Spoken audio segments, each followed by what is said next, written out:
بہت پرانی بات ہے، شہر بغداد کی ایک دور دراز بستی میں ایک بوڑھا غریب چکی بان رہتا تھا، جس نے اس فانی دنیا میں اپنی زندگی کی کئی بہاریں دیکھی تھیں اور زمانے کی گرم و سرد ہواؤں کے تھپیڑے برداشت کیے تھے۔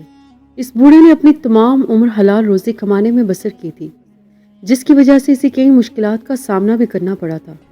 اس کے 3 بیٹے تھے جو شمشاد کے درخت کی ٹہنیوں کی طرح بلند قامت اور صحت مند تھے۔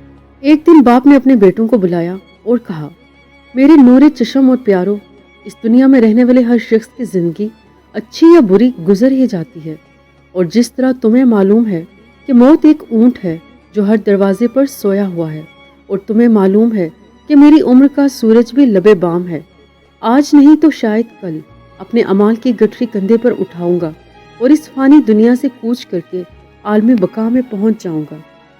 اگر سچ پوچھو تو مجھے اس سفر پر جانے یا دنیا کی رنگینیوں کو چھوڑنے کا کوئی غم نہیں ہے، لیکن میری غمگینی کا سبب یہی چکی ہے۔ معلوم نہیں میرے بعد کیا ہوگا اور چکی پر کیا گزرے گی۔ چکی بان کے بیٹوں نے جب باپ کی باتیں سنی تو تینوں بیٹے بیاں زباں کہنے لگے، ابا جان آپ مطمئن رہیں، ہم ہر ممکن کوشش کریں گے کہ چکی کے پہیے کو گھماتے رہیں تاکہ گھر کے اخراجات کی گاڑی بھی چلتی رہے اور چکی کے نہ ہونے سے لوگوں کو کسی قسم کی تکلیف بھی نہ ہو۔ چکی بان نے محبت بھری نگاہوں سے اپنے بیٹوں کو دیکھا اور کہا، اللہ تعالیٰ سے کوئی بات چھپی نہیں ہے، اور تم بھی جانتے ہو کہ 200 باتیں آدھے عمل جتنی قیمت بھی نہیں پاتی، اس لیے کہ بات اور عمل کا درمیانی فاصلہ زمین اور آسمان کے درمیانی فاصلے کے برابر ہوتا ہے۔ کیا میں تم سے امید رکھوں اور مطمئن رہوں کہ تم واقعی میں میری باتوں پر عمل کرو گے؟ اگر تم تینوں بھائی مل کر اس چکی کے پہیے کو گھماتے رہے تو یقین مانو اسی میں تمہاری بہتری، اور پھر جس بھائی کو مناسب سمجھو یہ چکی اس کے حوالے کر دو، ورنہ یاد رکھو کہ اگر اس چکی نے کام نہ کیا تو تم خود بھی بھوکے مرو گے اور دوسرے لوگ بھی تمہیں بددعائیں دیں گے۔ جب بوڑھی چکی بان نے اپنی بات ختم کی تو تینوں بیٹوں میں سے ہر ایک نے کہا، ابا جان میں زیادہ سمجھدار ہوں، اس لیے چکی کا انتظام اچھی طرح سنبھال لوں گا۔ بوڑھے باپ نے بیٹوں کو خاموش رہنے کا حکم دیا اور کہا، عقل سلیم ہی اس بات کا فیصلہ کرے گی، میں دلیل کے بغیر کسی بیٹے کی بات کو تسلیم کرنے کے لیے تیار نہیں ہوں، اس لیے بہتر ہوگا کہ تمہارا امتحان لیا جائے تاکہ مجھے معلوم ہو سکے کہ تم میں سے کون بہتر شخص ہے اور احسن طریقے سے چکی کے پہیے کو گھما سکتا ہے۔ میری دعا ہے کہ تم تینوں بھائی امتحان میں کامیاب ہو سکو۔ بیٹوں نے جب امتحان کا نام سنا تو نہایت شوق سے تائید کی اور کہنے لگے، ابا جان ہم ہر امتحان کے لیے تیار ہیں۔ بوڑھے باپ نے اپنے ہاتھ زانوں پر رکھے اور اپنی جگہ پر کھڑا ہو گیا اور دوسرے کمرے میں جا کر اخروٹوں کی 3 گٹھریاں اٹھا کر لایا اور بیٹوں کو دیکھ کر کہا، ان گٹھریوں میں اخروٹ ہیں، اس لیے آگے بڑھو اور ایک ایک گٹھری اٹھا لو، پھر میں تمہیں اگلے قدم کے متعلق بتاؤں گا۔ تینوں بیٹے آگے بڑھے اور ایک ایک گٹھری اٹھا لی کیونکہ یہ گٹھریاں زیادہ وزنی نہ تھیں۔ پھر باپ نے کہا، شہر جانے کے لیے اپنی سواری کے گدھے تیار کر لو اور زیادہ راہ کے لیے بھی کچھ اور دیگر اخراجات کے لیے بھی کچھ رقم ساتھ لے لو۔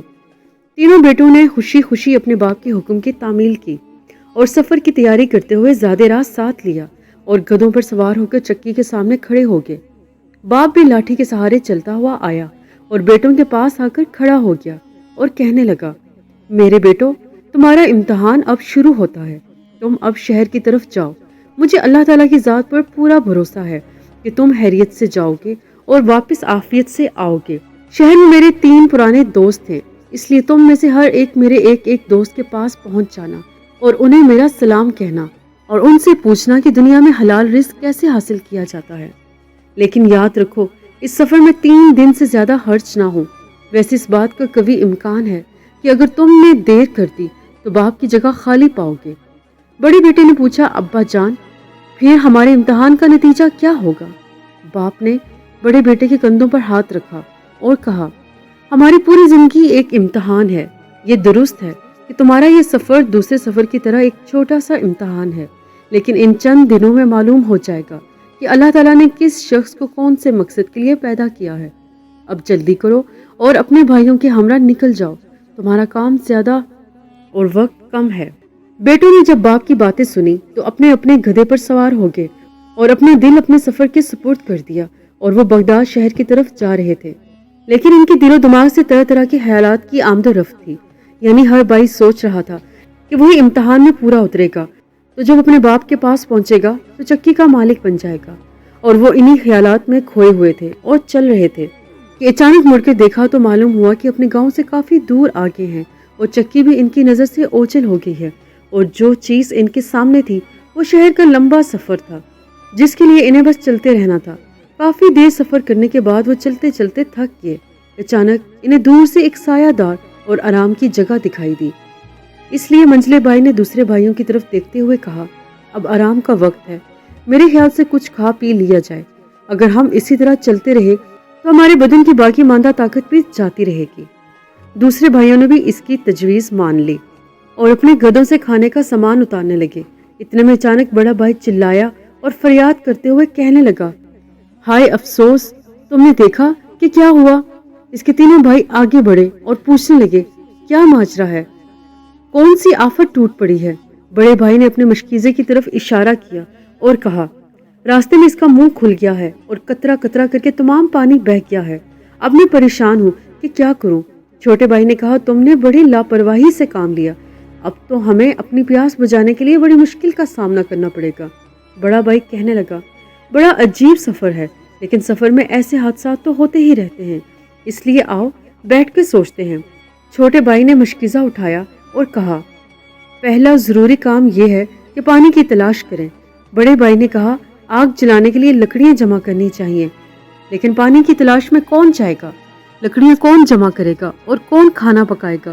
तीनों भाई खामोश थे और एक दूसरे को देख रहे थे। बड़े भाई ने इन्हें देखा तो कहा, मुश्किल और अहम काम लकड़ियां जमा करना है, ये काम मैं खुद ही अंजाम दूंगा। अगर लकड़ियां ना हुई तो हम खाना ना पका सकेंगे। और यह कहकर बड़ा भाई अपनी जगह से उठकर लकड़ियां लाने के लिए चल पड़ा। लेकिन मंझले भाई ने मजाक उड़ाते हुए कहा, तुम तो ऐसे कह रहे हो जैसे पहाड़ खोदना होगा और इसमें से लकड़ी निकाली जाए। मेरे ख्याल से मुश्किल काम खाना पकाना है। अगर लकड़ी और पानी मौजूद ना हो और पकाने वाला कोई ना हो तो हम भूखे मर जाएंगे।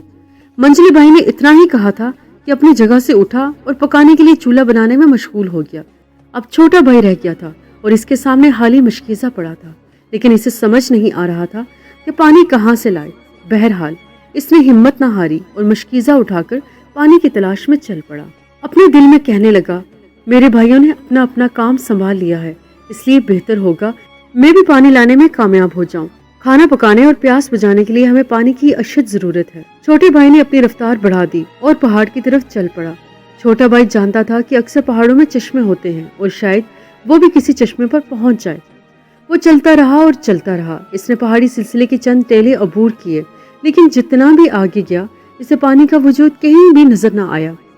परेशान था कि कहीं ऐसा ना हो कि इसे पानी ही ना मिले और इसके भाई प्यास से जान दे दे और इसी तरह हमारा सफर यहीं खत्म हो जाए। फिर हम ना तो शहर जा सकेंगे और ना ही अपने बाप के पहलू में बैठना नसीब होगा। फिर वो कुछ देर के लिए एक चट्टान के साए में बैठ गया। थोड़ी देर आराम करने के बाद इसने इरादा किया कि अपनी आंखें और कान अच्छी तरह खोले और पानी के चलने और फरफर की आवाज पर ध्यान दे। मुमकिन है कि इसे पानी नजर आ जाए या इसके चलने की आवाज सुनाई दे। इधर उधर फिरने से इसके हाथ कुछ ना आएगा। छोटे भाई के जहन में जब ये नई तजवीज आई तो वो अपनी जगह से उठा और दोबारा पानी की तलाश में पहाड़ी सिलसिलों पर फिरने लगा। वो इसी तरह चल रहा था कि इसे दूर से पानी के कतरे की टपकने की आवाज आई। फिर इसने अपने कान खड़े किए और इसकी आवाज के ताक़ुब में चल पड़ा। अभी वो ज्यादा दूर ना गया होगा कि पानी के चश्मे पर पहुंच गया। चश्मे का पानी बहुत ही कम था। बहरहाल वो निहायत एहतियात से आगे बढ़ा और बड़ी मुश्किल से मशकीज़ा भरा और वापस चल पड़ा। अभी वो चंद कदम ही चला होगा कि एक पत्थर को फलांगते हुए फिसला और चारों शाने चित गिर पड़ा, जिससे इसके हाथ और बाजू शदीद जख्मी हो गए। फिर वो बड़ी मुश्किल से संभला और सबसे पहले मशकीज़े को देखा जो अभी तक सही सलामत था। इसलिए खुश हुआ और अपने जख्मों को भी ना सहलाया और आगे चल दिया ताकि जल्द से जल्द अपने भाइयों के पास पहुंच सके। जब छोटा भाई वहां पहुंचा तो ये देखकर हैरान रह गया कि दोनों बड़े भाई सोए हुए हैं, एक ऐसी नींद कि गोया 7 बादशाहों को ख्वाब में देख रहे हैं। मंझले भाई की नींद बड़े भाई से ज्यादा गहरी थी। इसने अखरोटों की थैली भी खोली हुई थी, इसलिए छिलके इधर उधर बिखरे पड़े थे। छोटे भाई ने इन्हें बेदार किया। जैसे ही वो बेदार हुए मशकीज़े को देखकर इस पर टूट पड़े और गटागट पानी पीने लगे। जब वो सैर हो गए तो एतराज करने लगे कि तुम्हें मालूम है कि तुम कहाँ रहे हो? जब हम प्यास और थकावट से मजबूर हो गए तो सो गए, अगरचे तुमने मशकीज़ा उठा लिया था, लेकिन असल में सैर व सियाहत करते हुए होगे। दूसरे भाई ने कहा, अफसोस, पानी के लिए मैं खुद जाता तो साफ और पाकीज़ा पानी लाता और इतनी देर भी न लगाता, जबकि हालत यह है कि हमारा काफी वक्त जाया हो गया है। दोनों भाइयों के जी में जो आया अपनी अपनी जगह कहते रहे और छोटा भाई खामोशी से सुनता रहा। इसके बाद उन्होंने खाना पकाया और खाना खाने के बाद अपना सामान समेटा। इसके बाद उन्होंने दोबारा अपना सफर शुरू किया। तीनों भाई थके मांदे और भूखे प्यासे आखिरकार शहर बगदाद में पहुंच ही गए। छोटे भाई ने जो ही शहर में कदम रखा तो कहने लगा, मैं तो सबसे पहले अपने वालिद के दोस्त के पास जाऊंगा और इसे वालिद का पैगाम पहुंचाऊंगा। मंजली भाई ने कहा, अभी किसी जगह जाने की जरूरत नहीं, सालन तो नहीं है कि ठंडा हो जाएगा। हम कल और परसों तक इसी शहर में हैं। अभी तो थकावट से हमारा बदन चूर है, इसलिए मैं तो पूरा दिन आज आराम करूंगा। बड़ा भाई कहने लगा, अगर मैं थका हुआ ना होता तो जरूर जाता, लेकिन इस वक्त मुझे आराम करना है और इसके बाद बाजार जाकर कुछ खरीदूंगा। आखिर कई सालों से मेरी ख्वाहिश थी कि एक जोड़ा खूबसूरत जूते खरीदूं। अगर मैं अब जूते ना खरीद सका तो शायद मुझे कभी मौका ना मिले। अगर मैं कल अपने बाप के दोस्त के पास ना जा सका तो परसों जरूर इनकी खिदमत में हाजिर हो जाऊंगा। ये सूरत हाल देखकर सिर्फ छोटा भाई ही रह गया था कि अपने भाइयों से पहले रवाना हो और बाप का पैगाम इसके दोस्त को पहुंचाए और इससे हलाल रोजी कमाने के लिए ज़राए दरियाफ्त करे। मंजला भाई दूसरे दिन सुबह अपने बाप के दोस्त के पास इसके घर के दरवाजे पर पहुंचा और दरवाजा खटखटाया तो इसकी बीवी ने दरवाजा खोला और कहा, मेरे हावन की तबीयत नासाज थी, इसलिए हकीम से नुस्खा लाया था। अब वो दुकान से दवा लेने गया है। अगर वो जोहर तक लौट आया तो तुम्हारी मुलाकात जरूर हो जाएगी। मंजला भाई निहायत बेसब्री और जल्दबाजी में था, इसलिए कहने लगा, इस शहर में मेरे और भी कई काम हैं, आज नहीं तो यकीनन कल तक मुलाकात हो जाएगी, इसलिए मैं जाता हूँ और कल तुलू आफ्ताब के वक्त दोबारा आ जाऊंगा। इसने यही कहा और अपने भाइयों के पास सराय में आ गया और दूसरी तरफ बड़ा भाई जूते खरीदने के लिए गया हुआ था। जब वो जूते खरीदने के लिए बाजार पहुंचा तो जूतों के मोल तोल पूछने लगा। इसे महसूस हुआ कि इसके पास रकम कम है, इसलिए अपने भाइयों को तलाश करने लगा और अपनी मजबूरी इनसे बयान की। लेकिन इसके भाई भी इसकी तरह खाली हाथ थे, इसलिए उन्होंने अपने सर झुकाए और कुछ न कहा। बड़ा भाई जब अपने भाइयों से नाउम्मीद हो गया तो सोचने लगा कि अब तो मुझे अखरोटों की थैली फरोख्त करनी पड़ेगी ताकि जूते खरीद सकूं। फिर वो दोबारा बाजार गया और अखरोटों की थैली फरोख्त करके अपने पसंदीदा जूते खरीद लिए। उधर तुलू आफ्ताब के वक्त दूसरा मंजिला भाई अपने बाप के दोस्त के घर पहुंचा और दरवाजा खटखटाया। काफी इंतजार के बाद इसे कोई जवाब न मिला, इसलिए समझ गया कि साहिब हाना किसी काम से घर से बाहर गया हुआ है। इसलिए मंजले भाई के सफर का तीसरा दिन भी खत्म हो गया। अब तीनों भाई सराय में बैठे थे ताकि अगले दिन वापसी का सफर करें, इसलिए तरह तरह की बातें करते रहे और शहर में जो कुछ देखा और सुना एक दूसरे को बताने लगे। इतने में छोटे भाई ने कहा, अब हमारे लिए कौन सा काम बाकी रह गया है?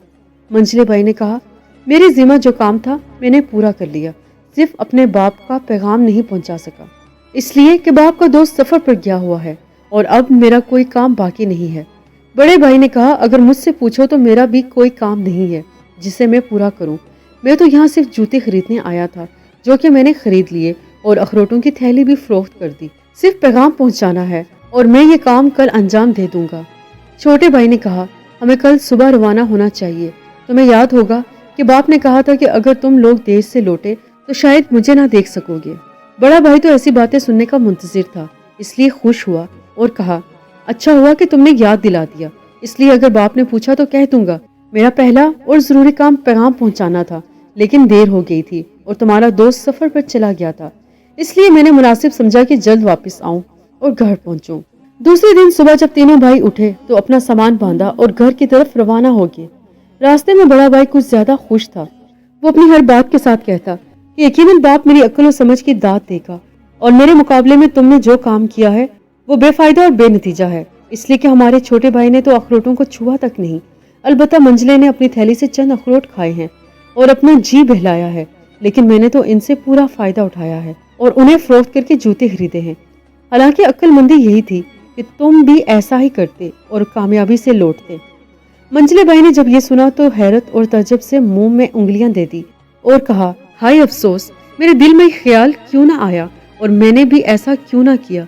यकीनन बाप तुम्हारी अक्लमंदी की बदौलत तुम्हें चक्की का मालिक बना देगा और हमें वहां भी शर्मिंदगी उठाना पड़ेगी। तीनों भाई अपनी अपनी बातों में सरगर्म थे और आखिरकार अपने गाँव और घर पहुंच गए। जब बाप की खिदमत में हाजिर हुए تو باپ نے کہا میرے بیٹو اب آ جاؤ اور نہا دھو کر صاف کپڑے پہن لو اور کچھ دیر آرام کے بعد میرے پاس آ جانا۔ تینوں بھائی چلے گئے اور نہا دھو کر صاف اور اجلے کپڑے پہن کر کھانا کھایا اور تازہ دم ہو گئے۔ تب باپ کی خدمت میں حاضر ہوئے تاکہ سفر کے واقعات اور حالات بتائیں۔ بوڑھے باپ نے بیٹوں کی طرف دیکھا اور کہا اب باری باری اپنا واقعہ بیان کرو جو اس سفر میں تمہیں پیش آیا۔ ہر ایک بیٹے نے پیاز سے لے کر لہسن تک اپنی اپنی سرگشت بیان کی۔ بوڑھے باپ نے ہر بیٹے کی بات نہایت غور سے سنی اور کچھ دیر سوچنے کے بعد چھوٹے بیٹے کی طرف اشارہ کیا اور کہا میرے بعد تمہارا چھوٹا بھائی اس قابل ہے کہ چکی کے پہیے کو گھماتا رہے۔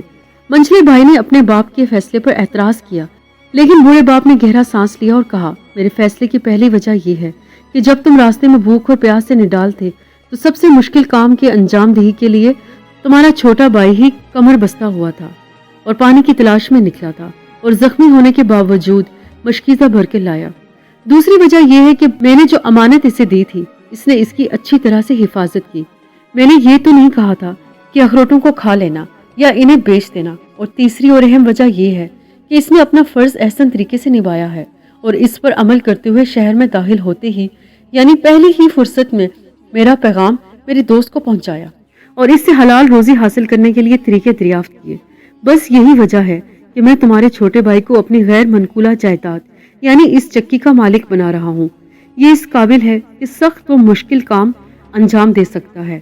یہ اس چکی کے پہیے کو اچھی طرح گھمائے گا، یہ گندم اور آٹے کی حفاظت کرے گا اور اس میں خیانت نہ کرے گا اور اس بات کا بھی خیال رکھے گا کہ اپنے گاہکوں سے جو وعدہ کرے گا اسے اچھی طرح نبھائے گا۔ اس لیے کوئی بھی شخص اس پر بددیانتی کا الزام عائد نہ کر سکے گا۔ اس لیے آج کے بعد یہی اس چکی کا مالک ہے۔ باپ نے گہرا سانس لیا اور دوسرے بیٹوں کو دیکھتے ہوئے کہنے لگا اگر تم کچھ کہنا چاہتے ہو تو بے خطر کہہ سکتے ہو۔ کیا اس چکی کا حق تمہارے چھوٹے بھائی کا ہے یا نہیں؟ بڑے اور منجلے بھائی کو کچھ کہنے کی ہمت نہ ہوئی، اس لیے بدستور خاموش کھڑے رہے اور اپنے چھوٹے بھائی کی کارکردگی پر تحسین کرنے لگے۔ اس کے بعد چھوٹا بھائی کئی سال تک چکی کے پہیے کو گھماتا رہا اور عمر بھر لوگوں کی خدمت کرتا رہا اور وہ کئی سال اس فانی دنیا میں رہا اور اس کے کرب و جوار میں رہنے والے لوگ اس کی دیانتداری کے معترف تھے۔ ویڈیو پسند آئے تو چینل کو لائک، شیئر اور سبسکرائب کر دیں۔ اللہ حافظ۔